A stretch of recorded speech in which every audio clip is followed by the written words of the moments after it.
الحمد للہ رب العالمین الذی ابدع الافلاق والارضین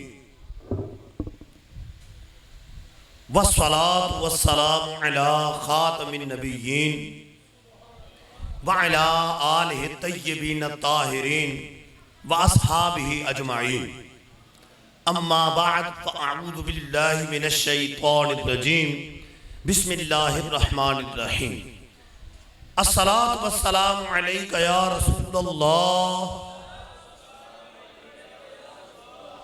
وعلی آلک واصحابک یا حبیب اللہ الصلاة والسلام علیک یا نبی اللہ وعلی آلک واصحابک یا نور اللہ.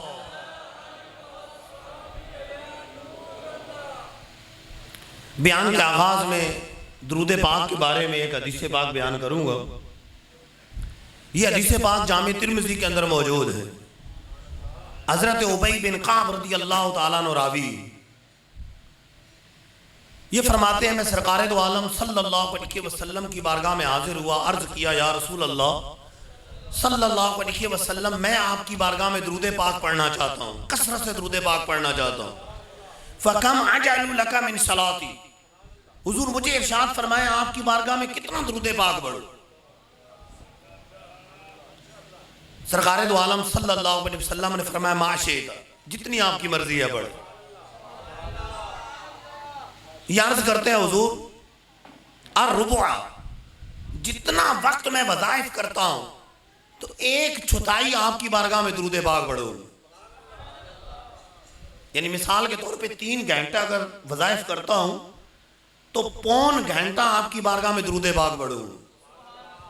سرکار دو عالم صلی اللہ علیہ وسلم نے فرمایا ما شئت, جتنی آپ کی مرضی. فَإِن زِدْتَ فَهُوَ خَيْرٌ لَكَ, اگر اس سے زیادہ پڑھو گے تو آپ ہی کا بھلا. یہ عرض کرتے ہیں حضور اب میرا ارادہ یہ ہے کہ النصف, کہ آپ کی بارگاہ میں آدھا وقت درود پاک پڑھوں.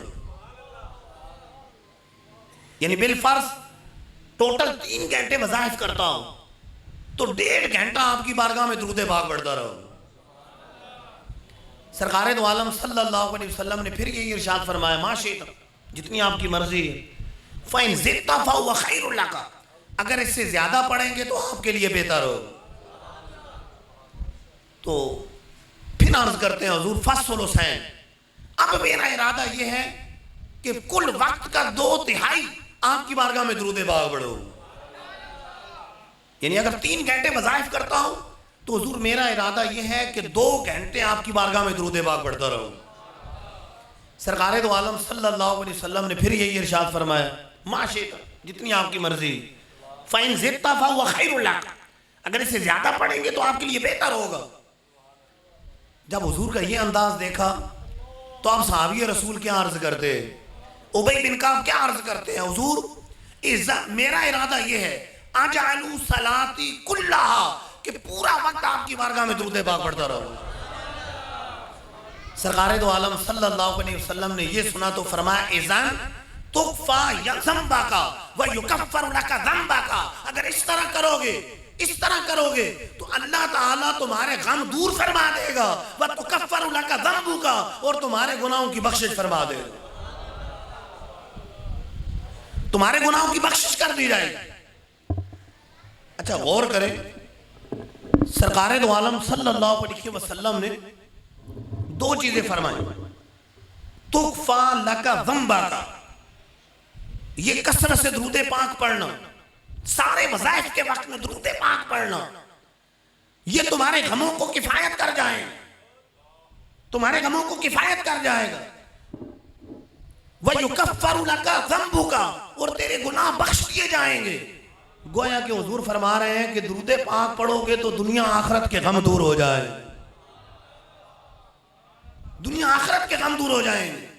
اور واقعی ایسا ہی ہے, درود پاک دنیا و آخرت کے غموں کو دور کر دیتا ہے. دلائل الخراج شریف کی حدیث پاک ہے, سرکار دو عالم صلی اللہ علیہ وسلم نے فرمایا من عصرت علیہ حاجت فلیکثر علیہ من الصلاۃ, کسی پر کوئی تنگی آئے، دکھ آئے، مصیبت آئے، اسے چاہیے کہ مجھ پر کثرت سے درود پاک پڑھے. فَإِنَّهَا تُكْشِفُ الْهُمُومَ وَالْغُمُومَ وَالْكُرُوبَ. یہ کثرت سے درود پاک پڑھنا اس کے غموں کو، دکھوں کو، پریشانیوں کو دور کر دے گا. وَتَقْضِي الْحَوَائِجَ. اس کی حاجتوں کو پورا کر دے گا. وَتُكَسِّرُ الْأَرْزَاقَ. اس کے رزق میں برکت ڈال دے گا. مشکل جو سر پہ آ پڑی تیرے ہی نام سے ٹلی، مشکل کشا ہے تیرا نام، تجھ پہ درود اور سلام. مشکلوں نے جو تم کو گھیرا ہے تو درود پڑھو، گر حاضری کی تمنا ہے تو درود پڑھو. صلو علی الحبیب صلی اللہ تعالی علی محمد صلی اللہ تعالی علیہ وآلہ وسلم صلاۃ و سلاما علیک یا رسول اللہ. مجھے فرمایا گیا کہ ابتداً میلاد شریف کے حوالے سے اور آخر میں صحابہ کے حوالے سے بیان کرنا. صحابہ کے حوالے سے ویسے بزرگوں نے کافی کچھ بیان کر دیا ہے، اچھی طرح عقیدہ بیان کر دیا. تو آخر میں کچھ عرض کروں گا. ابتداً میلاد شریف کے حوالے سے، میلاد شریف منانا کوئی آج کی بات نہیں. میلاد شریف وہ عمل ہے کہ مسلمان ہمیشہ سے کرتے رہے. شاید ہو سکتا ہے بعض لوگوں نے یہ بات پہلی مرتبہ سنی ہو. علامہ ابن جوزی رحمۃ اللہ تعالی جن کا وصال 597 ہجری کو ہوا اور آپ 1445 چل رہے، کم و بیش 800 ساڑھے 800 سال پہلے، صدیوں پہلے کے بزرگ، انہوں نے میلاد شریف کے ثبوت پر کتاب لکھی. اچھا وہ اپنی کتاب میں کیا لکھتے ہیں؟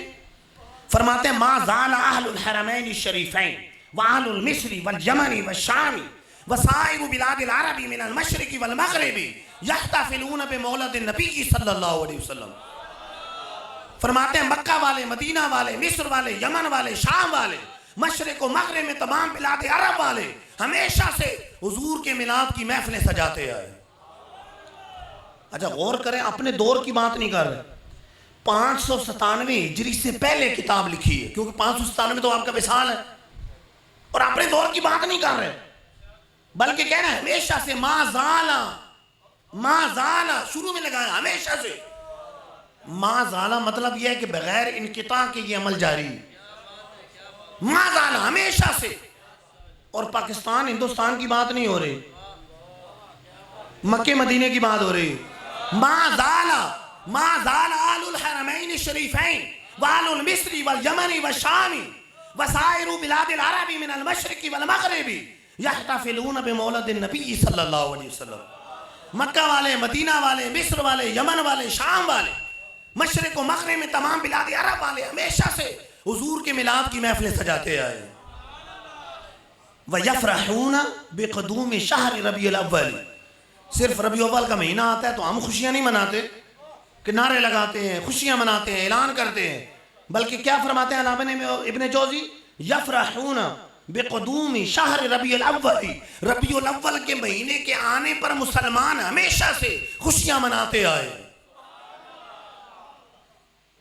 یہ علامہ ابن جوزی. اور اس کے بعد آپ بزرگوں کو دیکھیں، اس کے بعد امام کستلانی نے، علامہ سیوطی نے، علامہ سیوطی شافعی نے، علامہ ابن حجر مکی نے مستقل کتابیں لکھی. علامہ ابن حجر اسقلانی کے اس کے جواز پر لکھا، بڑے بڑے بزرگوں نے لکھا. جب تک یہ بزرگ دنیا میں تھے اس وقت میلاد کے منکرین نہیں تھے. آپ کو پچھلی کتابوں میں، یعنی ان بزرگوں کے دور اور ان سے پیچھے کی کتابوں میں میلاد کا رد نہیں ملے گا. کسی نے رد کیا ہو؟ ہاں میلاد کے اندر ڈھول بعض لوگوں نے بجائے تو ان کا رد کیا علماء نے کہ بھئی ڈھول نہیں بجانے، شریعت کے خلاف کام نہیں کرنا. لیکن میلاد کا رد اس سے پیچھے نہیں ملے گا. یہ سارے بزرگ میلاد مناتے آئے ہیں. وجہ یہ ہے کہ انہوں نے میلاد منانا صحابہ سے سیکھا ہے. ربیع النور کا مہینہ آتا ہے تو بعض لوگوں کو کیڑا تنگ کرتا ہے اور میسج کر دیتے ہیں اچھا میلاد کس نے منایا؟ بتاؤ میلاد صحابہ نے منایا؟ تو ہم کہتے ہیں الحمدللہ صحابہ نے میلاد منایا. حدیث پاک سنن نسائی کے اندر موجود ہے، مسند احمد بن حنبل کے اندر موجود ہے. حضرت امیر معاویہ رضی اللہ تعالیٰ عنہ راوی فرماتے ہیں صحابہ محفل سجا کر بیٹھے، صحابہ حلقہ بنا کر بیٹھے، ان رسول اللہ صلی اللہ علیہ وسلم خرج علی حلقۃ یعنی من صحابہ، سرکار دو عالم صلی اللہ علیہ وسلم اپنے صحابہ کے حلقے میں تشریف لے آتے، صحابہ کی محفل میں تشریف لے آتے ہیں۔ مجھے کہنے دیں، صحابہ تو آسمان کے ستارے ہیں، حضور خود فرماتے ہیں اصحابی کالنجوم بأیہم اقتدیتم اہتدیتم، میرے صحابہ ستاروں کی مانند ہیں، جس کی پیروی کرو گے نجات پا جاؤ۔ تو گویا کہ ستارے صحابہ محفل سجا کر بیٹھے ہیں، آمنہ کا چاند تشریف لے آیا۔ کیسا پر نور منظر، کیسا پیارا منظر۔ حضور آ کر سوال کرتے ہیں ما اجلسکم، میرے صحابہ کیوں بیٹھے ہو، کس غرض سے بیٹھے ہو، کس وجہ سے بیٹھے ہو؟ صحابہ عرض کرتے ہیں حضور جلسنا ندعو اللہ ونحمدہ علی ما ہدانا لدینہ ومن علینا بک، حضور اس لیے بیٹھے ہیں، اللہ کا شکر ادا کر رہے ہیں، اللہ کا ذکر کر رہے ہیں اس بات پر کہ اس نے ہمیں دین اسلام کی ہدایت دی ہے، ومن علینا بک، اور آپ کو بھیج کر ہم پر احسان فرمایا۔ اللہ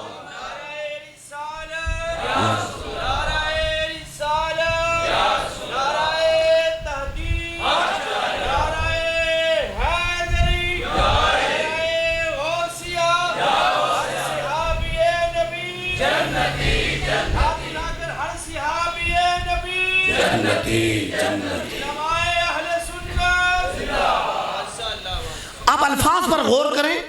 صحابہ عرض کرتے ہیں حضور من علینا بکا، جو رب نے آپ کو بھیج کر ہم پر احسان فرمایا ہے اس کا شکر ادا کرنے کے لیے محفل سجا کر بیٹھے۔ تو سرکار دو عالم صلی اللہ علیہ وسلم نے فرمایا اللہ ما اجلسکم الا ذالک، قسم اٹھاتے ہو اس لیے بیٹھے ہو، حضور حلف لے رہے ہیں۔ اس لیے امام نسائی نے اس حدیث پاک کو کتاب القضاء کتاب و شہادت کے اندر لے کر آئے، کتاب القضاء باب و شہادت کے اندر لے کر آئے۔ اللہ ما اجلسکم الا ذالک، قسم اٹھاتے ہو اس لیے بیٹھے ہو۔ صحابہ عرض کرتے ہیں حضور اللہ، بعض روایت میں کہ واللہ ما اجلسنا الا ذالک، حضور خدا کی قسم صرف اور صرف اسی وجہ سے بیٹھے۔ صحابہ عرض کر رہے ہیں حضور آپ کے آنے پر رب کا شکر ادا کر رہے ہیں۔ میلاد اور کسے کہتے ہیں؟ حضور کے آنے پر محفل سجا کر اللہ کا ذکر کرنا، رب کا شکر ادا کرنا میلاد اور کسے کہتے ہیں؟ حضور حلف لیتے ہیں۔ تو صحابہ گویا کہ کہہ رہے ہیں حضور خدا کی قسم صرف اور صرف محفل میلاد سجا کر بیٹھے۔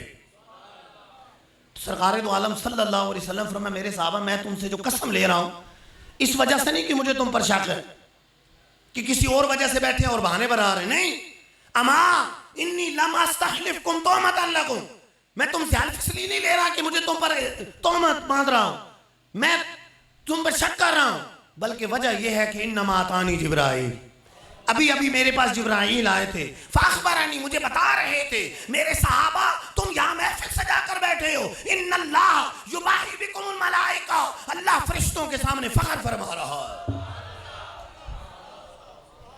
گویا کہ فرمایا جا رہا ہے محبوب کے غلام نہ شکرے لے، انہیں محبوب کی نعمت عطا کی ہے، یہ محفلیں سجا کر میرا شکر ادا کر رہے ہیں۔ اچھا صحابہ کرام علیہم رضوان ہم سے بڑھ کر قرآن سمجھنے والے، ہم سے بڑھ کر قرآن سمجھنے والے، یقیناً یہ آیات پیش نظر تھی کہ رب نعمت کے بارے میں کیا فرما رہا ہے، وَاذْكُرُوا نِعْمَةَ اللَّهِ عَلَيْكُمْ، تم پر جو رب کی نعمتیں ان کا ذکر کرو، وہی رب فرما رہا ہے وَأَمَّا بِنِعْمَةِ رَبِّكَ فَحَدِّثْ، اپنے رب کی نعمتوں کا چرچا کرو، ان کا ذکر کرو، ان کا چرچا کرو۔ اور سرکار خود فرماتے ہیں بخاری شریف کی حدیث پاک ہے محمد نعمت اللہ، محمد مصطفیٰ صلی اللہ علیہ وسلم رب کی نعمت، بلکہ ایسی نعمت ہیں، ایسی نعمت ہیں، ایسی نعمت ہیں، رب نے بڑی نعمتیں دی لیکن احسان یاد نہیں فرمایا۔ جب محبوب کی باری آئی تو محبوب کی آمد پر احسان یاد فرمایا۔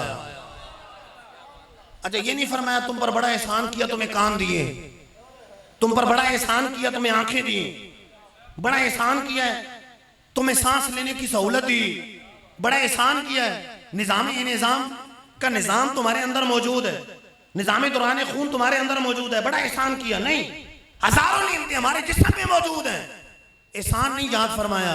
لیکن محبوب کی نعمت ایسی نعمت ہے، جب یہ عطا فرمائی تو فرمایا لقد من اللہ علی المؤمنین اذ بعث فیہم رسولا من انفسہم، رب نے مومنین پر احسان فرمایا ہے، انہیں اپنے محبوب کی نعمت عطا فرمائی۔ محبوب کی نعمت دی، احسان یاد فرمایا، اور فرمایا نعمت ملے تو خوش چرچے کرو، ان کا ذکر کرو۔ اور صحابہ کرام جب اس نعمت کا چرچہ کرتے ہوئے محفلیں سجا کر رب کا شکر کرتے ہیں تو رب فرشتوں کے سامنے فخر فرماتا۔ اچھا الفاظ پر غور کریں، جو آیت کریمہ کے الفاظ ہیں، لقد من اللہ، اللہ نے احسان کیا، من اللہ، اللہ نے احسان کیا، صحابہ یہی لفظ عرض کر رہے ہیں، غور کیجئے گا، گویا کس آیت کی طرف اشارہ بھی کر رہے ہیں، یہی لفظ استعمال کر رہے ہیں۔ رب کہہ رہا ہے لقد من اللہ، اللہ نے احسان کیا، اپنے محبوب کی نعمت انہیں عطا فرمائی ہے، اور صحابہ کہہ رہے ہیں من علینا بکا، حضور جو رب نے آپ کو بھیج کر ہم پر احسان کیا ہے اس کا شکر ادا کرنے کے لیے محفل سجا کر بیٹھے، اس کا شکر ادا کرنے کے لیے محفل سجا کر بیٹھے۔ ایک اور بات، احسان نیا نیا ہو تو یاد رہتا ہے، وقت گزر جائے تو احساس کم ہو جاتا ہے۔ کسی نے کسی کو نوکری دلوا دی، ابھی تو احساس رہے گا، ہو سکتا ہے وقت گزرنے بھول جائے کس نے مجھ پر احسان کیا، کسی نے قرضہ دیا، کسی کو اس کی مشکل ٹل گئی، ابھی تو یاد ہے، ہو سکتا ہے وقت گزرنے کے ساتھ بھول جائے کس نے مجھ پر احسان کیا تھا۔ کسی کو رب نے بیٹے کی نعمت دی ہے، اولاد کی نعمت دی ہے، مٹھائیاں بانٹیں، محلے میں مٹھائی تقسیم کی، خوشیاں منائیں، لیکن وقت گزرنے کے ساتھ ساتھ ہو سکتا ہے احساس کم ہو جائے کہ اولاد کی نعمت میرے پاس موجود ہے، رب نے مجھے اولاد کی نعمت دی۔ کسی نے کسی سے پڑھا ہے، شاگرد ہے اس کا، جب ابھی پڑھا ہے یا پڑھ رہا ہے تو احساس ہے کہ میرا استاد ہے، ہو سکتا ہے جوتے بھی سیدھے کرتا ہو، لیکن وقت گزرنے کے ساتھ ساتھ ہو سکتا ہے بھول جائے کہ پتہ نہیں میرے استاد کون کون ہے، استاد کا نام ہی بھول جائے۔ وقت گزرنے کے ساتھ انسان کی فطرت، اگر بھولے نہیں تو احساس میں کمی آتی ہے، فطرت ہے۔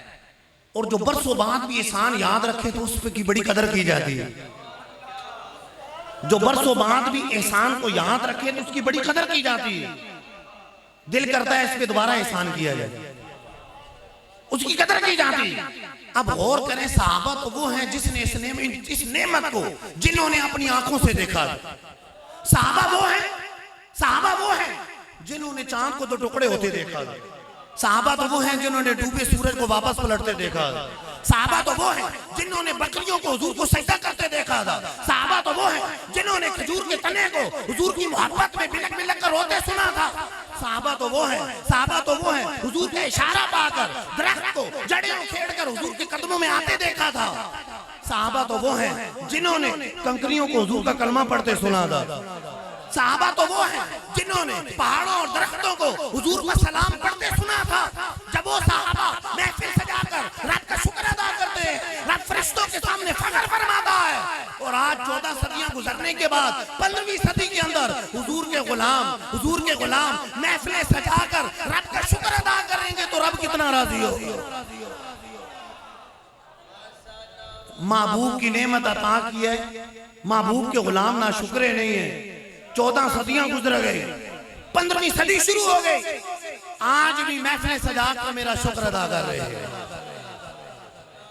مالک و مولا تیرا شکر ہے اپنے محبوب کی نعمت عطا فرمائی، تیرا شکر ہے ہمیں اپنے محبوب کا امتی بنایا۔ تو اتنا عرصہ بعد بھی جو محفلیں سجا کر رب کا شکر ادا کرے تو رب کی کتنی رضا حاصل ہو، رب کتنا راضی ہو۔ ایک اور بات، بعض لوگ کہتے ہیں کہ عیدیں تو دو ہی ہیں، عید الفطر اور عید الاضحیٰ، یہ تیسری عید کہاں سے آ گئی؟ عید میلاد النبی، یہ تیسری عید کہاں سے آ گئی؟ پہلی بات تو یہ کہ یہ تو حدیث سے جہالت ہے کہ عیدیں صرف دو ہیں۔ سرکار دو عالم صلی اللہ علیہ وسلم نے تو ہر جمعے کو عید قرار دیا، حدیثوں میں یوم عرفہ کو عید قرار دیا، یوم عاشوراء کو عید قرار دیا۔ تو عیدیں دو کہاں، عیدیں تو اور بھی، بلکہ اگر قرآن کو دیکھا جائے تو قرآن نے کس کو عید قرار دیا؟ ایک نبی کی دعا ہے، رب نے قرآن میں بیان فرمائی ربنا انزل علینا مائدۃ من السماء، اے اللہ آسمان سے ہم پر دسترخوان نازل فرما، ہمیں یہ نعمتیں عطا فرما، ہمیں نعمتیں عطا فرما، تکون لنا عیدا لاولنا وآخرنا، تاکہ ہمارے اگلے پچھلوں کی عید ہو جائے۔ دسترخوان ملے تو ہمارے اگلے پچھلوں کے لیے عید ہو جائے، اگلے پچھلوں کے لیے عید ہو جائے۔ رب نے عیسیٰ علیہ السلام کی اس دعا کو قرآن میں ذکر کیا، قرآن میں بیان کیا، رب بیان کر رہا، تو پتہ چلا کہ نعمت ملنے کا دن عید کا دن ہے۔ اچھا وہ نعمت ملی ہے دسترخوان کی جس میں کھانے کی چیزیں، تو وہ عید کا دن ہے، اور وہ نعمت جس کے صدقے ساری نعمتیں ملی، جس کے صدقے ساری نعمتیں ملی، بخاری شریف کی حدیث پاک ہے، حضور فرماتے ہیں انما انا قاسم واللہ یعطی، رب دیتا ہے اور میں تقسیم کرتا ہوں۔ اس کے تحت علماء فرماتے ہیں، اعلیٰ حضرت نے تجلی الیقین کے اندر نقل کیا، علماء فرماتے ہیں کہ جس کو جو ملا، جب ملا، جتنا ملا، حضور کے صدقے ملا بلکہ حضور کے ہاتھوں سے ملا۔ اعلیٰ حضرت اپنے شعر میں فرماتے ہیں لا برب العرش، جس کو جو ملا ان سے ملا، بڑھتی ہے کونین میں نعمت رسول اللہ کی۔ وہ جہنم میں گیا جو ان سے مستغنی ہوا ہے خلیل اللہ کو حاجت رسول اللہ کی۔ تو حضور کے صدقے بلکہ حضور کے ہاتھوں سے ساری نعمتیں ملی، حضور نہ ہوتے تو کچھ نہ ہوتا۔ حدیث قدسی، محبوب تجھے پیدا نہ کرتا تو کسی چیز کو پیدا نہ کرتا۔ اعلیٰ حضرت اس بات کو بڑے پیارے انداز سے سمجھاتے ہیں، وہ جو نہ تھے تو کچھ نہ تھا، وہ جو نہ ہو تو کچھ نہ ہو، جان ہے وہ جہان کی، جان ہے تو جہان ہے۔ اچھا اس بات پہ غور کریں، اس بات پہ غور کریں کہ سرکار نہیں تھے تو کچھ نہیں تھا، چلو وہ تو حدیث کا اشارہ ہو گیا، اور حضور اب بھی نہ ہو تو کچھ نہ ہو۔ واقعہ معراج پہ غور کریں، واقعہ معراج پہ غور کریں۔ سرکار علیہ السلام نے جو معراج کا سفر کیا، حدیثوں میں موجود ہے کہ ایک آسمان سے دوسرے آسمان تک 500 سال کی راہ، 500 سال، 5 دنوں کی نہیں، 5 مہینوں کی نہیں، 5 سالوں کی نہیں، 500 سال، اور 7 آسمان ہے تو 3500 سال، 7 آسمان ہے تو 3500 سال، اور صرف آسمانوں پر نہیں گئے، عرش اولاد سے بھی ماورا، وہ فاصلہ الگ ہے۔ ادھر قرآنی واقعات دیکھیں، عزیر علیہ السلام 100 سال تک سوتے رہے، لیکن جب بیدار ہوئے تو زمانے بدل گئے۔ خود 40 سال کی عمر، داڑھی شریف ابھی سیاہ ہے، 40 سال کی عمر ہے، بیٹے کی عمر 120 سال، پوتے کی عمر 80 سال، زمانے بدل گئے۔ اچھا اصحاب کہف 309 سال تک سوتے رہے، قرآن پاک میں 309 سال اسلامی لحاظ سے، انگریزی لحاظ سے 300 سال، اسلامی لحاظ سے 309 سال، لیکن جب بیدار ہوئے تو سلطنتیں بدل گئیں، زمانے بدل گئے، حکومتیں بدل گئیں، سکے بدل گئے، سب بدل گئے، سب بدل گیا، پتہ نہیں کتنی نسل شروع ہو گئی، سب بدل گیا۔ ان پہ زمانہ نہیں گزرا، سب پہ گزر گئے، ان پہ نہیں گزرا، سب پہ گزر گئے۔ اور حضور 309 سال نہیں، 3500 سال سے زیادہ رہا، لیکن حضور گئے، واپس آئے، صدیق اکبر کا جتنے بال تھے سفید ویسے ہی تھے، جتنے سیاہ تھے ویسے ہی تھے، عمر فاروق کے بال اور زیادہ سفید نہیں ہوئے، عثمان غنی کے بال اور سفید نہیں ہوئے، عمر بڑی نہیں، مولا علی کی عمر بڑی نہیں، جتنی عمر ہے اتنی عمر ہے، کسی صحابی کی عمر بڑی نہیں ہے۔ گویا کہ حضور گئے ہیں، پیچھے سے کائنات کی نبض رک گئی۔ کیوں رک گئی ہے؟ کہ جان نکل گئی، جان نکل گئی۔ فرماتے ہیں وہ جو نہ تھے تو کچھ نہ تھا، وہ جو نہ ہو تو کچھ نہ ہو، جان ہے وہ جہان کی، جان ہے تو جہان ہے۔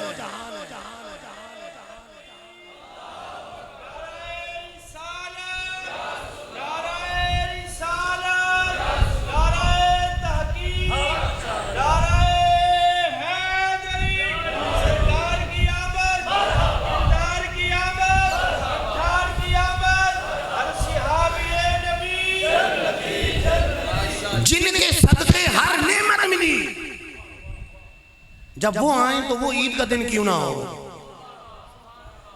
نعمت ملنے کا دن عید کا دن ہے، قرآن کہہ رہا نعمت ملنے کا دن عید کا دن ہے، قرآن میں موجود ہے۔ تو سب سے بڑی نعمت جب ملی ہے، اور وہ نعمت ملی ہے جن کے صدقے ہر نعمت ملی ہے، تو وہ تو پھر عیدوں کا عید ہوگی، وہ عید تو عیدوں کی سردار ہوگی۔ اچھا ایک اور بات ذرا غور کیجئے گا، یہ نہیں کہا کہ جو کھانا کھائیں کہ صرف ان کے لیے عید ہے۔ عیسیٰ علیہ السلام کیا کہتے ہیں؟ تَكُونُ لَنَا عِيدًا لِأَوَّلِنَا وَآخِرِنَا، صرف ہمارے لیے عید نہیں، صرف ہمارے لیے عید نہیں، صرف ان کے لیے عید نہیں، بلکہ کیا فرمایا؟ تاکہ ہمارے اگلے پچھلوں کے لیے عید ہو جائے، اگلے پچھلوں کے لیے عید ہو جائے۔ پتہ چلا جب حضور آئے، نعمت ملے تو اگلے پچھلوں کے لیے عید ہے۔ حضور جلوہ گر ہوئے، حضور جلوہ گر ہوئے، پچھلوں کے لیے عید تھی اور اگلوں کے لیے بھی عید ہے، پچھلے نبیوں کے لیے بھی عید ہے، کہ حضور کی آمد کی خبریں تو انبیاء علیہ السلام بھی دیتے رہے، انبیاء علیہ السلام دیتے رہے۔ قرآن میں عیسیٰ علیہ السلام کا قول موجود ہے، مبشرم برسول یاتی من بعدی اسمہ احمد، لوگوں تمہیں خوشخبری سنا رہا ہوں، میرے بعد رسول آنے والا ہے جن کا نام احمد مصطفیٰ ہو، تمہیں خوشخبری سنا رہا ہوں۔ پچھلوں کے لیے بھی عید کا دن ہے اور قیامت تک آنے والوں کے لیے سب کے لیے عید کا دن ہے، سب کے لیے عید کا دن ہے۔ اچھا صحابہ میلاد کی محفلیں کیوں نہ سجائیں؟ صحابہ میلاد کی محفلیں کیوں نہ سجائیں؟ کہ رب قرآن میں کیا فرما رہا ہے؟ قُلْ بِفَضْلِ اللَّهِ وَبِرَحْمَتِهِ فَبِذَلِكَ فَلْيَفْرَحُوا هُوَ خَيْرٌ مِّمَّا يَجْمَعُونَ۔ اے محبوب فرما دیجئے اللہ کی رحمت ملے، اللہ کا فضل ملے، چاہیے کہ اس پر خوشیاں منائیں، اس پر خوشیاں منائیں۔ انعام کیا ملے گا؟ هُوَ خَيْرٌ مِّمَّا يَجْمَعُونَ، یہ تمہارے تمام دھن و دولت سے بہتر ہے، تمہارے تمام دھن و دولت سے بہتر ہے، اس پر چاہیے کہ خوشیاں منائیں۔ اچھا اللہ کی رحمت ملے تو خوشیاں منائیں، رحمت مطلق فرمایا، کوئی خاص رحمت نہیں، جو بھی رحمت ملے خوشیاں مناؤ، جو بھی رحمت ملے خوشیاں مناؤ، جو بھی رحمت ملے خوشیاں مناؤ۔ اور جب رحمت للعالمین تشریف لائیں، وَمَا أَرْسَلْنَاكَ إِلَّا رَحْمَةً لِلْعَالَمِينَ، محبوب ہم نے آپ کو سارے جہانوں کے لیے رحمت بنا کر بھیجا، سارے جہانوں کے لیے رحمت بنا کر بھیجا۔ جب رحمت ملے تو خوشیاں منائیں اور رحمت للعالمین تشریف لے آئیں تو پھر تو گج وج کی خوشیاں منائیں۔ اچھا فَلْيَفْرَحُوا، خوشیاں مناؤ۔ علماء بھی بیٹھے، مطلق فرمایا خوشیاں مناؤ، کوئی قید نہیں لگا، فَلْيَفْرَحُوا، خوشیاں مناؤ۔ اور قاعدہ ہے قرآن و حدیث سے استدلال کرنے کا، المطلق یجری علی اطلاقی، مطلق اپنے اطلاق پر رہتا ہے۔ رب مطلق فرمائے خوشیاں مناؤ، کوئی قید نہ لگائے تو بندے کی کیا جرات ہے کہ قید لگا دے؟ یوں نہ مناؤ، نہیں یوں نہ مناؤ، یوں نہ مناؤ۔ رب فرما رہا ہے جس طرح چاہو مناؤ۔ مطلق کا مطلب یہ ہے کہ جس طرح چاہو مناؤ، شریعت کے دائرے میں رہ کر جس طرح چاہو مناؤ، گویا کہ فرمایا جا رہا ہے۔ ظاہر مطلق کا مطلب یہی ہوا، مطلق کی تشریح یہی ہوئی، مطلق کی تفسیر یہی ہوئی کہ جس طرح چاہو مناؤ، جس طرح چاہو، چاہے محفلیں سجا کے مناؤ، چاہے نعتیں سنا کے مناؤ، چاہے نعرے لگا کے مناؤ، چاہے جھنڈے اٹھا کے مناؤ، چاہے جھنڈیاں لگا کے مناؤ، چاہے لائٹیں لگا کے مناؤ، چاہے جلوس نکال کے مناؤ، جس طرح چاہو محبوب کی آمد پر خوشیاں مناؤ۔ فَلْيَفْرَحُوا، جس طرح چاہو مناؤ، جس طرح چاہو مناؤ، جس طرح چاہو خوشیاں مناؤ۔ اگر دیکھا جائے اس مطلق ہی سے سارے مسئلے حل ہو جاتے، لیکن یہ یاد رہے رب کہہ رہا ہے خوشیاں مناؤ، اور خوشی کے موقع پہ جلوس نکالنا صحابہ کا طریقہ ہے، خوشی کے موقع پہ نعتیں سنانا صحابہ کا طریقہ ہے، خوشی کے موقع پہ جھنڈے اٹھانا صحابہ کا طریقہ ہے، خوشی کے موقع پہ نعرے لگانا صحابہ کا طریقہ ہے۔ صحیح مسلم شریف کے حدیث پاک ہے، حضور مکے سے مدینہ ہجرت کر کے آئے، سرکار دو عالم صلی اللہ علیہ وسلم مکہ سے مدینہ ہجرت کر کے آئے، کتنا خوشی کا موقع ہے، مدینے حضور آ رہے ہیں۔ اچھا دیکھیں، میں مثال آپ کو دوں کہ اگر کسی کی کوئی معظم شخصیت اس کے علاقے میں آ جائے، جیسے مثال کے طور پہ یہاں بہت سارے امیر اہل سنت سے محبت کرنے والے، اگر امیر اہل سنت حضرت علامہ مولانا الیاس ستار قادری وہ یہاں علی پور چٹھا تشریف لے آئے، اعلان ہو جائے کہ امیر اہل سنت آ رہے ہیں، کتنی خوشی کا موقع ہوگا۔ اور یہاں مدینے وہ آ رہے ہیں جن کے قدموں پر سارے پیر قربان ہو گئے، پیروں کو جو عزت ملی ہے ان کے قدموں کے صدقے ملی، علماء کو جو عزت ملی ہے ان کے قدموں کے صدقے ملی۔ اگر یہ پتہ چل جائے کہ بزرگ ہستی آ رہی، کتنی خوشی کا موقع، اور یہاں مدینہ منورہ میں مدینے کے تاجدار آ رہے ہیں، دو عالم کے مالک و مختار آ رہے ہیں، مدینے آ رہے ہیں، کتنا خوشی کا موقع۔ صحابہ نے کیسے خوشی منائی؟ صحیح مسلم شریف کی حدیث پاک ہے، سعید الرجال والنساء فوق البیوت، مرد عورتیں چھتوں پر چڑھ گئے، مرد عورتیں چھتوں پر چڑھ گئے، تفرق الغلمان والخدم فی الطرق، تفرق الغلمان والخدم فی الطرق، بچے اور غلام گلیوں میں پھیل گئے، جلوس نکالا، جلوس اور کسے گئے؟ مرد عورتیں چھتوں پر چڑھ گئے، بچے اور غلام گلیوں میں پھیل گئے، اور کیا کر رہے تھے؟ ینادون یا محمد یا رسول اللہ، یا محمد یا رسول اللہ، گویا کہ جلوس بھی نکالا ہے اور یا رسول اللہ کے نعرے بھی لگائے، جلوس بھی نکالا، یا رسول اللہ کے نعرے بھی لگائے۔ کس موقع پر؟ خوشی کے موقع پر، اور خوشی منانے کا حکم رب دے رہا ہے۔ تو پتہ چلا خوشی کے موقع پر جلوس نکالنا اور نعرے لگانا یہ سنت صحابہ، یہ صحابہ کا طریقہ۔ اچھا، جب حضور مدینے آئے تو آپ نے مشہور نعت بھی سنی ہوگی، طلع البدر علینا، نعت بھی پڑھی گئی، خوشی کے موقع پر نعت بھی پڑھی گئی، خوشی کے موقع پر نعت بھی پڑھی گئی، جلوس بھی نکالا گیا، نعرے بھی لگائے ہیں۔ خوشی کا موقع، خوشی کا موقع۔ اچھا، شیخ محقق عبدالحق محدث دہلوی اور دیگر کتب حدیث کے اندر موجود ہے، انہوں نے بھی اپنی شرح مشکات کے اندر لکھا ہے کہ جب حضور مکے سے مدینہ آئے، راستے میں ہیں تو حضرت بریدہ اسلمی جو ابھی تک اسلام نہیں لائے، 70 سواروں کے ساتھ معاذ اللہ حضور کو گرفتار کرنے کے لیے نکلے، لیکن جب سرکار دو عالم صلی اللہ علیہ وسلم کے قدموں میں پہنچے تو زلف محبوب کے اسیر ہو گئے، کلمہ پڑھ کر مسلمان ہو گئے، اور عرض کرتے ہیں حضور امتی ہونے کو دیکھیں، امتی بن گئے، مسلمان ہو گئے۔ کہنے لگے حضور اب مدینے میں آپ کی ایسے آمد نہیں ہوگی، بلکہ اپنی پگڑی امامہ اتارا، نیزے پہ چڑھایا، جھنڈا بنایا، کہہ رہے گویا کہ حضور اب آپ کی آمد جلوس اور جھنڈے کے ساتھ ہوگی، اب مدینے میں آپ کی آمد جلوس اور جھنڈے کے ساتھ ہوگی۔ پتہ چلا خوشی کے موقع پر، اس کو تھوڑا کم کر دیتا کہ سنائی دے، پتہ نہیں سمجھ نہ آئے جناب، جزاک اللہ۔ تو پتہ چلا کہ سرکار دو عالم صلی اللہ علیہ وسلم جب مدینے آئے خوشی کے موقع پر، اس خوشی کے موقع پر صحابہ نے جلوس بھی نکالا، جھنڈے بھی اٹھائے، نعرے بھی لگائے، اور حضور کی نعت بھی سنائی، اور ادھر رب کہہ رہا ہے فَلْيَفْرَحُوا، رحمت ملے تو خوشیاں مناؤ، رحمت ملے تو خوشیاں مناؤ، جس طرح چاہو مناؤ، خوشیاں مناؤ۔ اچھا ایک اور بات، کوئی قید نہیں لگائی، یہ دیکھیے وقت کی قید نہیں لگائی، یہ نہیں کہا 3 دن خوشیاں مناؤ، 10 دن خوشیاں مناؤ، 1 سال خوشیاں مناؤ، 10 سال خوشیاں مناؤ، 1 صدی مناؤ، 2 صدی، نہیں، بلکہ مطلق فرما کے گویا کہ فرمایا قیامت تک خوشیاں مناؤ، محبوب کی آمد پر قیامت تک خوشیاں مناؤ۔ بعض لوگوں کو مسئلہ ہوتا ہے، وہ یوں کہتے ہیں 12 ربیع الاول کو حضور کی ولادت ہے، 12 کو حضور کا وصال بھی ہے، تو وصال کا غم کیوں نہیں مناتے؟ وصال کا غم کیوں نہیں مناتے؟ تو ہم ان کو کہتے ہیں، جواب تو بہت سارے، ہم کہتے ہیں کوئی بھی دنیا سے چلا جائے تو غم منانے سے 3 دن سے زیادہ حضور نے منع کیا۔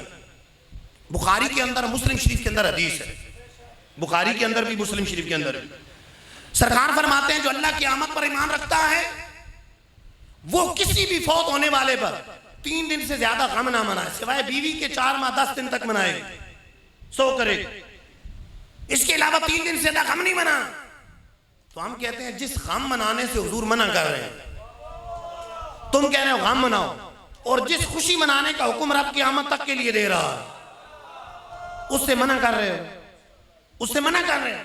خوشیاں منانے کا حکم رب قیامت تک کے لیے دے رہا ہے، مطلق فرمایا خوشیاں مناؤ، خوشیاں مناؤ۔ اور دوسری بات یہ ہے کہ ہمارے آقا تو زندہ ہیں، ہمارے آقا زندہ ہیں۔ ڈاکٹر اقبال نے تو امام حسین کے بارے میں کہا تھا، روئیں وہ جو منکر ہے شہادت حسین کے، روئیں وہ جو منکر ہیں شہادت حسین کے، ہم زندہ و جاوید کا ماتم نہیں کرتے۔ جب امام حسین زندہ ہیں تو ان کے نانا جان بدرجہ اولا زندہ ہے، ان کے نانا جان بدرجہ اولا زندہ ہیں۔ اعلیٰ حضرت فرماتے ہیں تو زندہ ہے واللہ، تو زندہ ہے واللہ، میرے چشم عالم سے چھپ جانے والے۔ فَلْيَفْرَحُوا، خوشیاں مناؤ، خوشیاں مناؤ۔ انعام کیا ملے گا؟ هُوَ خَيْرٌ مِّمَّا يَجْمَعُونَ، یہ تمہارے تمام دونوں دولت سے بہتر ہے۔ اچھا ایک اور علمی نکتہ عرض کروں، ماں عموم کے لیے آتا ہے، جو درس نظامی کی ہوئی کر رہے، ماں عموم کے لیے آتا ہے، ماں عموم کے لیے آتا ہے۔ اور یجمعون کا مطلب جو جمع کرتے ہیں۔ اچھا انسان جمع دو طرح کی چیزیں کرتا ہے، کہ بڑی تقسیم کرے تو دو چیزیں، دنیا کے لیے جمع کرتا ہے یا آخرت کے لیے جمع کرتا ہے؟ دنیا کے لیے جمع کرتا ہے یا پھر آخرت کے لیے جمع کرتا ہے؟ جمع دو طرح سے، یا تو دنیا کے لیے جمع کرتا ہے یا آخرت کے لیے جمع کرتا ہے۔ تو عموم فرما کر گویا کہ فرما دیا دنیا کے لیے چاہے مال جمع کرتے ہو، چاہے آخرت کے لیے نفلی نیکیاں بھیجتے ہو، ان سب سے بہتر ہے کہ میلاد پر خوشیاں مناؤ، رحمت ملنے پر خوشیاں مناؤ، رحمت ملنے پر خوشیاں مناؤ، ان سب سے بہتر ہے۔ ان دنوں بعض لوگوں کو ہوتا ہے کہ اچھا یہ کیوں کر رہے ہو، یہ لائٹیں کیوں چلائی ہیں، کسی غریب کو دے دو، کسی غریب پہ خرچ کر دو، فلاں کی شادی کروا دو، اس طرح کر دو۔ اچھا خود اپنی شادیوں پہ لاکھوں لاکھ خرچ کر دے، غریبوں کا خیال نہیں آئے گا، پڑوسیوں کا خیال نہیں آئے گا۔ خود اتنے مہنگے مہنگے موبائل رکھے ہیں، 4 لاکھ کا 5 لاکھ کا موبائل ہے، گزارا کرنا ہے، ضرورت ہے تو 2000 کے موبائل سے بھی ضرورت پوری ہو سکتی ہے، ضرورت اس سے بھی پوری ہو سکتی ہے۔ 4 لاکھ کا موبائل ہے تو 2000 کا یہ لے کر 3,98,000 غریبوں میں تقسیم کر دیں۔ اگر درد اتنا زیادہ ہے غریبوں کا تو تقسیم کر دیں۔ اچھا چلو کہتے ہیں ٹچ والا رکھنا ہے موبائل، ذرا اس کی زیادہ سہولت ہے تو 10,000 والا رکھ لیں۔ 4 لاکھ والا کیوں رکھا ہے؟ کون سی اس کے اندر بلائیں بھری ہوئی ہیں، چڑیلے اور جن قید کیے ہوئی ہیں کہ 4 لاکھ کا 5 لاکھ کا موبائل رکھا ہوا، 10,000 کا لے لیں، 12,000 غریبوں کا درد تو ختم کرنا ہی ہے۔ اگر یہ درد دور کرنا ہے تو ہاں درد کچھ اور ہے تو وہ مرض لا علاج ہے، وہ مرض اللہ توفیق دے تو علاج ہو جائے، ورنہ اگر وہ درد ہے تو پھر مسئلے کا حل مشکل ہے۔ اگر کچھ اور درد ہے کہتے ہیں اچھا یہ کر دو تو وہ بہتر ہے، ادھر کر دو تو وہ بہتر ہے، ادھر خرچ کر دو تو بہتر ہے، اور رب کہہ رہے ہیں ادھر ادھر بہتر نہیں ہے، وہ خیر مما یجمعون، سب سے بہتر یہ ہے کہ رحمت ملنے پر خوشیاں مناؤ، وہ خیر مما یجمعون، تمہارے تمام دل و دولت سے بہتر، تمہارے تمام جمع شدہ سے بہتر ہے کہ میلاد پر خوشیاں مناؤ، محبوب کے ملنے پر خوشیاں مناؤ، رحمت للعالمین کے ملنے پر خوشیاں مناؤ، رحمت پر خوشیاں مناؤ، یہ تمہارے تمام جمع شدہ سے بہتر، دیگر تمام خرچوں سے بہتر یہ ہے کہ یہاں پر خرچ کرو۔ رب یہ فرما رہا، طرح طرح کے بہانے ڈھونڈتے روکنے کے لیے۔ محبوب کی آمد تو وہ ہے کہ رب نے قرآن میں بیان فرمائی جگہ بجگہ، کئی فرمایا قد جاءکم من اللہ نور، لوگوں تمہارے پاس نور مصطفیٰ تشریف لے آیا، لوگوں تمہارے پاس نور مصطفیٰ تشریف لے آیا۔ کئی فرمایا یا ایھا النبی انا ارسلناک شاہدا ومبشرا ونذیرا وداعیا الی اللہ باذنہ وسراجا منیرا، اے غیب کی خبریں دینے والے، ہم نے آپ کو حاضر و ناظر بنا کر بھیجا، آپ کو مبشر بنا کر بھیجا، آپ کو نذیر بنا کر بھیجا، آپ کو داعی اللہ بنا کر بھیجا، اور آپ کو چمکا دینے والا سورج بنا کر بھیجا۔ میلاد کسے کہتے ہیں؟ حضور کی آمد بیان کی ہے اور پھر حضور کی فضائل بیان فرمائے، حضور کی آمد بیان کی ہے تو جگہ جگہ حضور کی آمد بیان کی۔ کہیں فرمایا وما ارسلناک الا رحمۃ للعالمین، کہیں فرمایا قد جاءکم من اللہ نور، لوگوں تمہارے پاس نور مصطفیٰ تشریف لے آیا، تو جگہ جگہ حضور کی آمد کو بیان کیا۔ جب رب رب ہو کر حضور کی آمد کو بیان کرے تو ہم غلام ہو کر نہ کریں، ہم غلام ہو کر نہ کریں، ہم تو کریں گے۔ اعلیٰ حضرت فرماتے ہیں حشر تک ڈالیں گے ہم پیدائش مولا کی دوں، مثل فارس نجد کے کلہوے گراتے جائیں گے۔ تو ہم تو ان کی آمد کو بیان کریں گے انشاءاللہ، جب تک دم میں دم ہے ان کا ذکر سناتے رہیں گے، جب تک دم میں دم۔ تو طرح طرح کے بہانے ڈھونڈتے ہیں، کبھی کہتے ہیں 12 ربیع الاول تو ولادت ہی نہیں، 12 ربیع الاول تو حضور کی ولادت ہی نہیں۔ حالانکہ پہلی بات تو یہ ہے کہ اگر 12 کو نہیں آپ 2 کو کہتے ہیں تو آپ 2 کو خوشیاں منا لو۔ ہم تو پورا مہینہ خوشیاں مناتے ہیں، آج بھی 12 ربیع الاول تو نہیں ہے نا، میلاد کی محفل سے جا کر بیٹھے پورا مہینہ بلکہ پورا سال حضور کا میلاد مناتے۔ سنی تو پورا سال مناتے، آپ کہتے ہو 12 نہیں ہے 8 ہے 2 ہے، چلو آپ 2 کو منا لو، آپ 8 کو منا لو۔ حالانکہ دیکھا جائے تو یہ خالی وصف صحیح، ورنہ اہل سنت کی تقریباً 20 کتابوں کے اندر موجود ہے کہ سرکار کی ولادت 12 ربیع الاول، سب کے۔ مصنف ابن ابی شیبہ کے اندر امام ابن ابی شیبہ نے حضرت جابر صحابی رسول، حضرت ابن عباس صحابی رسول، ان دونوں کا قول نقل کیا ہے کہ حضور کی ولادت 12 ربیع الاول۔ امام حاکم نے مستدرک کے اندر نقل کیا حضور کی ولادت 12 ربیع الاول۔ امام ابن کثیر نے البدایہ والنہایہ کے اندر نقل کیا، اور دوسری کتاب اپنی سیرت کے اندر نقل کیا حضور کی ولادت 12 ربیع الاول۔ علامہ دیار بکری نے تاریخ الخمیس کے اندر نقل کیا حضور کی ولادت 12 ربیع الاول ہے۔ شیخ محقق نے مدارج النبوہ کے اندر نقل کیا حضور کی ولادت 12 ربیع الاول ہے۔ امام کستلانی نے مواہب الدنیا کے اندر نقل کیا حضور کی ولادت 12 ربیع الاول ہے۔ امام بیہقی نے دلائل النبوہ کے اندر نقل کیا حضور کی ولادت 12 ربیع الاول ہے۔ امام بیہقی نے اپنی دوسری کتاب شعب الایمان کے اندر نقل کیا حضور کی ولادت 12 ربیع الاول۔ تمہارے آقا کی ولادت تو 12 ربیع الاول، تو کوئی نہیں مانتا تو کسی اور دن خوشیاں منا لے۔ تو ہم انشاءاللہ ہم تو 12 ربیع الاول کو بھی منائیں گے، پورا مہینہ حضور کا میلاد منائیں۔ اچھا، یہ طرح طرح کے بہانوں سے ذکر کو روکنا یہ امتی کا کام نہیں۔ اعلیٰ حضرت بڑے پیارے انداز سے سمجھاتے، میں اختتام کی طرف جا رہا ہوں اپنے موضوع سے اختتام کی طرف۔ اعلیٰ حضرت رحمت اللہ تعالیٰ نے بڑے پیارے انداز سے سمجھاتے ہیں، ذکر روکے فضل کاٹے نقص کا جو یہاں رہے، پھر کہے مردک ہوں امت رسول اللہ کی۔ یہ کون سا امتی کہ ذکر کی بات آئے تو نہیں میلاد نہیں منا، محفل نہیں محفل ناز نہیں، ناز شریف نہیں ناز شریف نہیں، ذکر روکے۔ فضیلت کی بات آئے، کوئی عاشق رسول کہے کہ ہمارے آقا کو رب نے علم غیب دیا ہے، نہیں، اختیارات مصطفیٰ نہیں، سرکار نور ہے، نہیں، اللہ تعالیٰ نے ان کو ساری مخلوق پر فضیلت دی ہے، نہیں، حضور سید المرسلین ہے، نہیں، یہ کیا بات ہے؟ ذکر روکے فضل کاٹے، فضیلت کی بات آئے تو کہ نہیں فضیلت ثابت نہیں، ذکر روکے فضل کاٹے۔ اچھا، بے عیب محبوب کے اندر عیب نکالے۔ حضور تو وہ محبوب ہیں جو بے عیب ہے، دنیا دار بھی کوئی عیب دار محبوب بھی ہو تو جو سچا محب ہے وہ عیب نہیں نکالتا، اسے خوبیاں نظر آتی۔ تو اعلیٰ فرماتے ہیں ذکر روکے فضل کاٹے نقص کا جو یہاں رہے، پھر کہے مردک ہوں امت رسول اللہ کی۔ آپ بلا تشبیہ سنیں کہ اگر کوئی کسی کا شاگرد ہو، استاد بھلے جیسا بھی ہو، اگر وفادار شاگرد ہے، غدار نہیں، اگر وفادار شاگرد ہے تو کیا بات کرے گا؟ میرا استاد اللہ قرآن پاک کی آیات پڑھتا ہے تو ایسا لگتا ہے شیخ القرآن، حدیث پڑھتا ہے تو ایسا لگتا ہے شیخ الحدیث ہے، اور فقہ پہ کلام کرتا ہے تو ان جیسا فقی نظر نہیں آتا، تدریس کرتا ہے تو ایسا لگتا ہے کہ ان مدرس سے بے نظیر ہے، اور بیان کرتا ہے تقریر کرتا ہے تو ایسا لگتا ہے ان جیسا مقرر کوئی نہیں، میرا استاد ہے۔ اگر غدار ہے تو پھر کیا کہے گا؟ استاد پڑھا تو ہے ان سے لیکن آتا جاتا کچھ نہیں، میں نے سوال پوچھا تھا جواب نہیں دیا۔ اچھا غور کیجئے گا، بعض لوگ کہتے ہیں اچھا فلاں جگہ حضور سے پوچھا گیا جواب نہیں دیا، تو اب شاگرد میں نے پوچھا تھا جواب نہیں دیا، مجھے آتا ہوتا تو جواب دے دیں۔ اچھا وہ دیکھنے والے بھی کہیں گے لگتا استاد سے یہ ناراض ہی ہے، وفادار نہیں استاد کا، کہ استاد کے بارے میں کہہ رہے ہیں کہ آتا نہیں استاد صاحب کو، پتہ نہیں حوالے تو یاد ہی نہیں ہوتے، بات یاد ہی نہیں ہوتی، ادھر کی ادھر مار رہے ہوتے ہیں، سمجھانا تو آتا نہیں ہے، نہ فہم ہے نہ تفہیم ہے، نہ علم ہے نہ آگے پڑھانا آتا ہے، کچھ بھی نہیں۔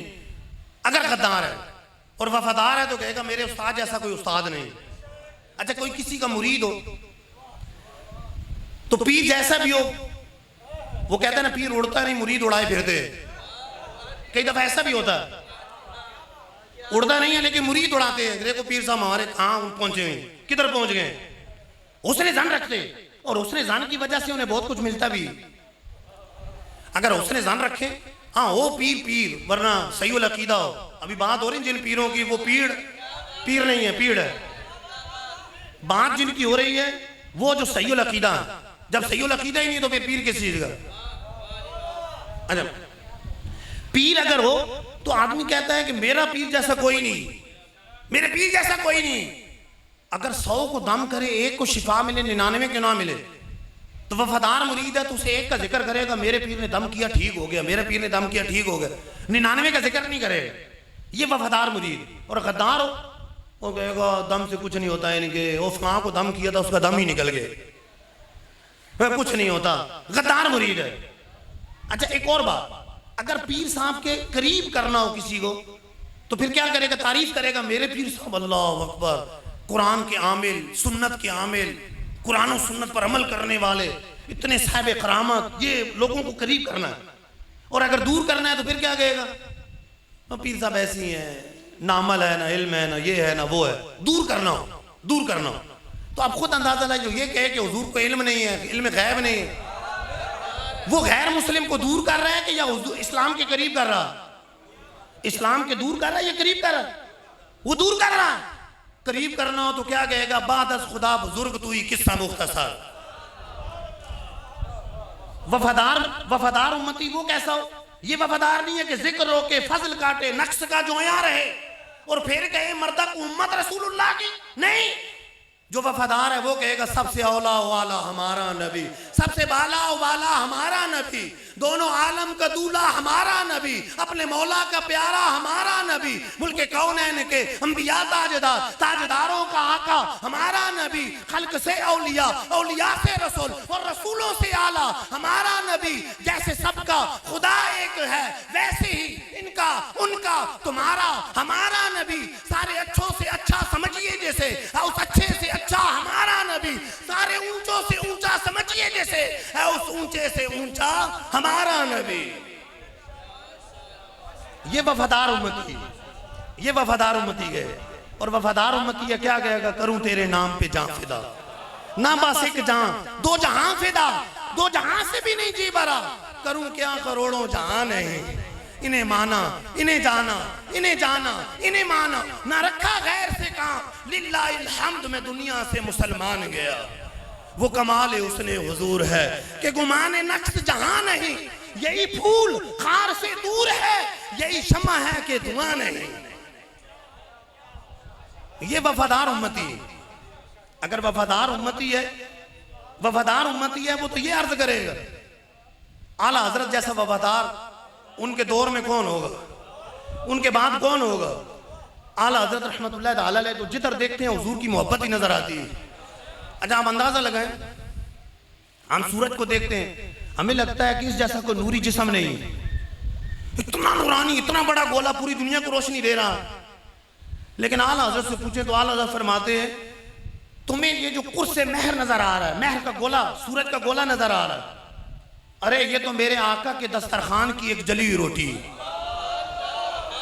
جس کو قرص مہر سمجھا ہے جہاں ہے منعمو, ان کے کھانے جود کا ہے ایک نانے سوختہ. جب ایک نانے سوختہ کا یہ حال ہے تو نانے صحیح کا حال کیا ہوگا. جلی روٹی کا یہ حال ہے تو صحیح روٹی کا حال کیا ہوگا. اور پھر میرے آقا کی صحابہ کی نورانیت کا عالم کیا ہوگا, اہل بیت اطہار کی نورانیت کا عالم کیا ہوگا, اور میرے آقا جو پورے جہاں کو نور عطا فرما رہے ہیں ان کی نورانیت کا عالم کیا ہوگا, ان کی نورانیت کا عالم کیا ہوگا. اچھا ہم چاند کو دیکھتے ہیں, کوئی کہتا ہے کہ بڑھیا چاند چرخہ کاٹ رہی ہے, یہ داغ کیا نظر آتے ہیں. اعلیٰ حضرت فرماتے ہیں, اعلیٰ حضرت کی محبت سے پوچھے, فرماتے ہیں کہ میرے آقا نے ایک مرتبہ چاند کی طرف انگلی کی تھی. چاند نورانی ہے لیکن میرے آقا ایسے نور ہیں کہ حضور نے چاند کو تو ٹکڑے کیا تھا, جوڑ تو دیا تھا لیکن حضور کی نورانیت کی تاب نہ لا کر آج تک اس کا سینہ جل رہا ہے. یہ جو سینے میں داغ ہے سینہ جل رہا.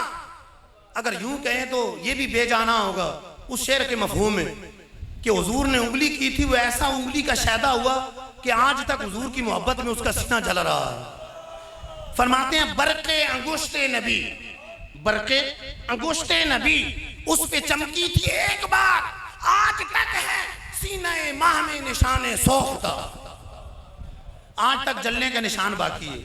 اچھا خانہ کعبہ کا غلاف سیاہ ہے، سبز گنبد کا رنگ سرسبز ہے.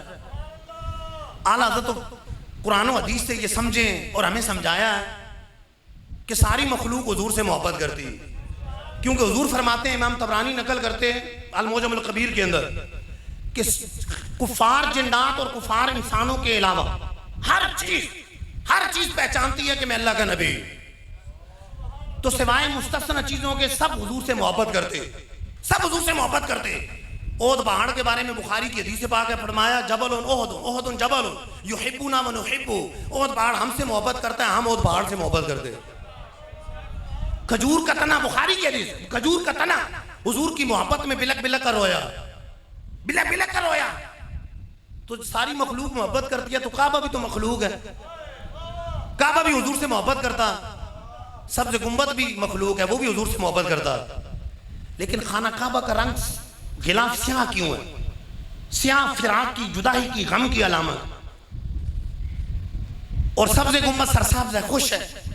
وجہ یہ ہے کہ خانہ کعبہ مدینے میں نہیں مکے میں ہے، حضور سے دور ہے، فراق میں ہے، جدائی میں ہے، اس لیے غمگین ہے.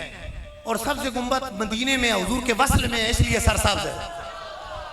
فرماتے ہیں سرسبز وصل یہ، سرسبز وصل یہ، سیاہ پوش ہجر وہ، چمکی دوپٹوں کی جو حالت جگر کی ہے، چمکی دوپٹوں سے جو حالت جگر کی. اچھا آسمان جھکا ہوا ہے، اس کی کمر جھکی. اعلیٰ حضرت فرماتے ہیں اس کی وجہ یہ ہے کہ زمین و آسمان کا مناظرہ ہو، زمین و آسمان کا مناظرہ ہو. تو آسمان نے کہا میرے اوپر یہ ہے، یہ ہے، یہ ہے، لیکن زمین نے ایک ہی تانا مارا، آسمان کی کمر جھکے. بعض روایات میں بھی یہ روایت موجود ہے، بعض میں معراج کی روایات میں موجود ہے. آسمان کی کمر جھکے. کیوں جھک گئی؟ کہ زمین نے تانا مارا. اور تانا کیا مارا؟ اعلیٰ حضرت فرماتے ہیں خم ہو گئی پشت فلک اس تانے زمین سے، سن ہم پہ مدینہ ہے وہ رتبہ ہے ہمارا. یہ وفادار امتی.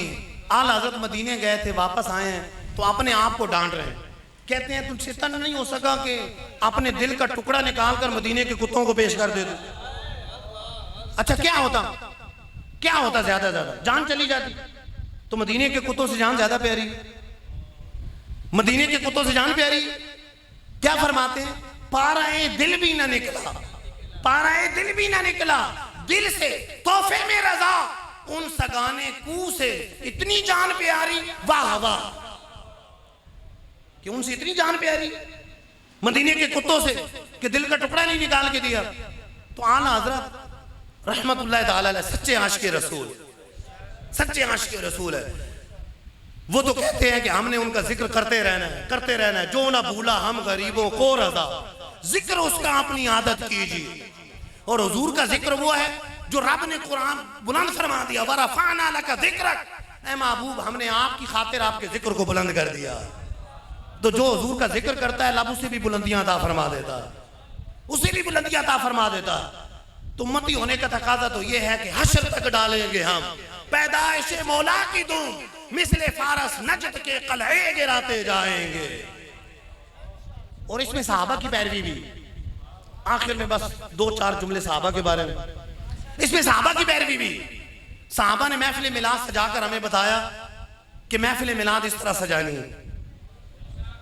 جیسے میں نے شروع میں حدیث بیان کی، مجھے اور بھی حدیثیں یاد ہیں، یعنی ابھی بہت ساری حدیثیں ذہن میں آ رہی ہیں، لیکن وقت نہیں ہے، وقت کے دامن میں گنجائش نہیں ہے. صحابہ وہ ہیں کہ حضور نے فرمایا اصحابی کالنجوم فبأیہم اقتدیتم اہتدیتم، میرے صحابہ ستاروں کی مانند ہیں، جس کی پیروی کرو گے نجات پا جاؤ، جس کی پیروی کرو گے نجات پا جاؤ.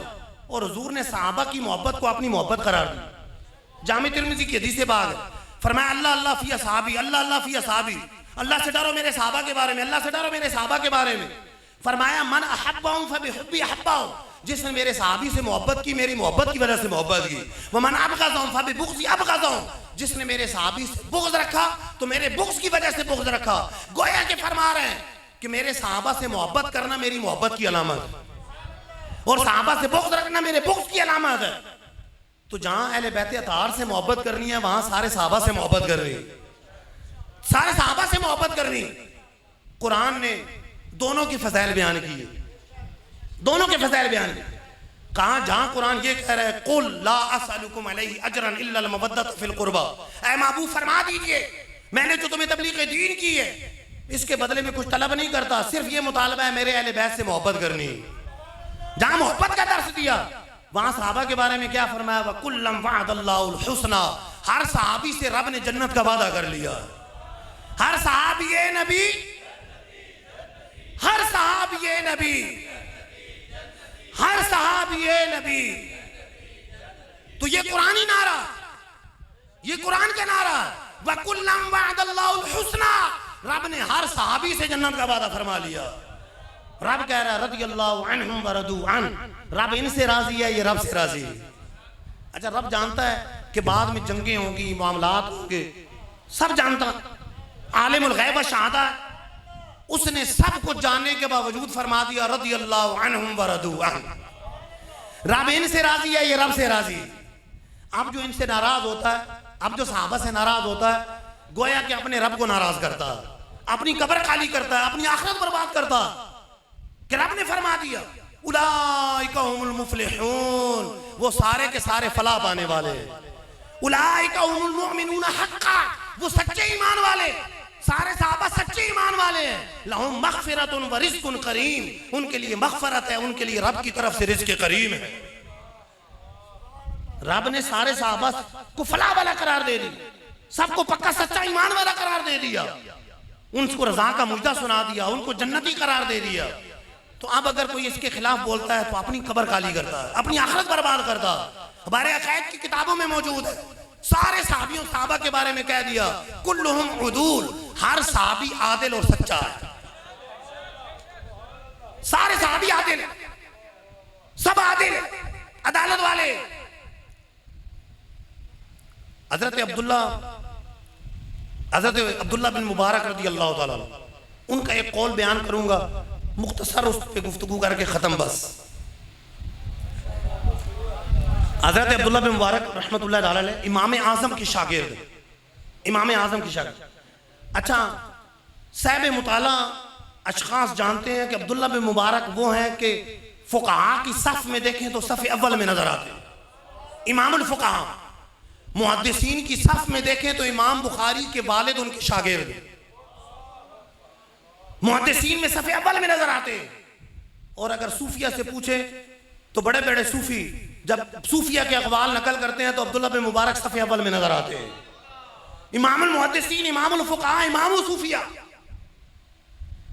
ان سے کسی نے پوچھا کہ حضرت امیر معاویہ رضی اللہ تعالیٰ جو صحابی ہیں وہ افضل ہیں یا حضرت عمر بن عبدالعزیز وہ افضل ہے؟ اب یہ ذہن میں رکھیے کہ عمر بن عبدالعزیز رضی اللہ تعالیٰ صحابی نہیں، لیکن مقام وہ ہے کہ پہلی صدی کے مجدد، مقام وہ ہے پہلی صدی کے مجدد، ان کو فاروق ثانی کہا جاتا، ایسا عدل قائم کیا، فاروق ثانی کہا جاتا، ان کے دور کو دور خلافت راشدہ کہا جاتا، یہاں تک کہ خضر علیہ السلام ان کو برکتیں دینے کے لیے تشریف لاتے ان کے پاس، اتنے مرتبے والے، لیکن صحابی نہیں، لیکن صحابی نہیں۔ ان سے کسی نے پوچھا کہ حضرت امیر معاویہ جو کہ صحابی ہیں یہ افضل ہے یا عمر بن عبدالعزیز؟ سادہ سا جواب ہو سکتا تھا حضرت امیر معاویہ افضل ہے کیونکہ صحابی نہیں، سادہ جواب نہیں دیا، بلکہ کہا کہ حضرت امیر معاویہ رضی اللہ تعالیٰ جس گھوڑے پر بیٹھ کر حضور کی معیت میں جہاد کیا کفار سے، اس گھوڑے کے قدموں سے جو دھول اٹھی ہے اور گھوڑے کی ناک میں وہ دھول گئی ہے، وہ دھول بھی عمر بن عبدالعزیز سے افضل ہے۔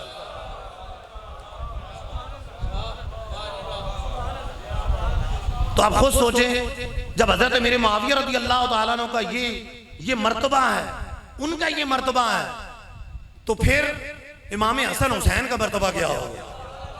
پھر ان سے بڑھ کر مولا علی کا مرتبہ کیا ہوگا؟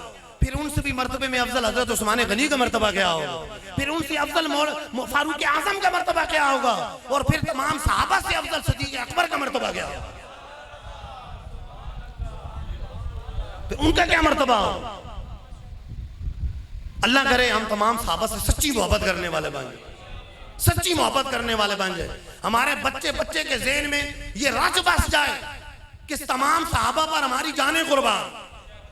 تو ہمیں یہ نعرہ بچہ لگاتا رہے جو امیر اہل سنت نے دیا ہے، جو قرآنی نعرہ ہے، ہر صحابی نبی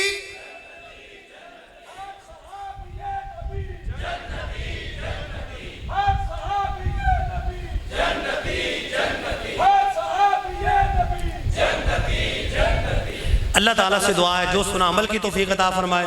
اللہ ہمیں میلاد کی برکتیں عطا فرمائے. اللہ ہمیں صحابہ اور اہل بیت اطہار کی سچی محبت عطا فرمائے. تمام اولیاء کا پیار عطا فرمائے. تمام عاشقان رسول کا پیار عطا فرمائے. جابر تک رہیں عاشقان رسول کے ساتھ رہے. اللہ ہمیں گستاخان رسول سے بھی بچائے، گستاخان صحابہ سے بھی بچائے، اور گستاخان اہل بیت سے بھی بچائے، گستاخان اولیاء سے بھی بچائے. آمین بجائے خاتم النبیین صلی اللہ علیہ وسلم. صلاۃ و سلام کیجیے.